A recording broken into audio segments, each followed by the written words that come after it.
দেখো বন্ধুরা, কচুর শাক কেটে নিয়েছি সুন্দর ছোট ছোট করে।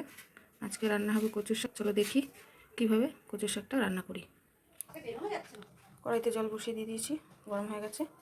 এবার আমি কচুর শাকটা দিয়ে দেবো। দেখো কচুর শাকটা সব দিয়ে দিয়েছি আমি কড়াইতে সেদ্ধ হওয়ার জন্য। উপর থেকে আমি একটু লবণ ছড়িয়ে দেবো যাতে তাড়াতাড়ি সেদ্ধ হয়ে যায়। এবার আমি ঢাকনা দিয়ে ঢেকে দেবো। দেখো আমার কচুটা সেদ্ধ হয়ে গেছে, আমি এবার নামিয়ে নেবো। দেখো কড়াইতে তেল দিয়ে আমি তেজপাতা দিয়ে দিয়েছি। এবার আমি রসুন কুচি দিয়ে দেবো। এবার আমি পেঁয়াজগুলো দিয়ে দেবো।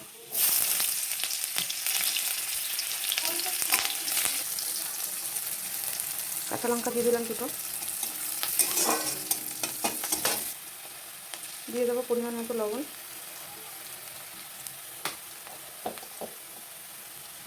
আর হলুদ।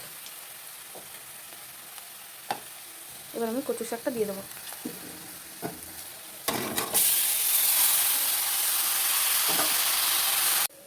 দেখো আমি গরম মশলার গুঁড়ো দিয়ে দিয়েছি। আমার কিন্তু হয়ে গেছে।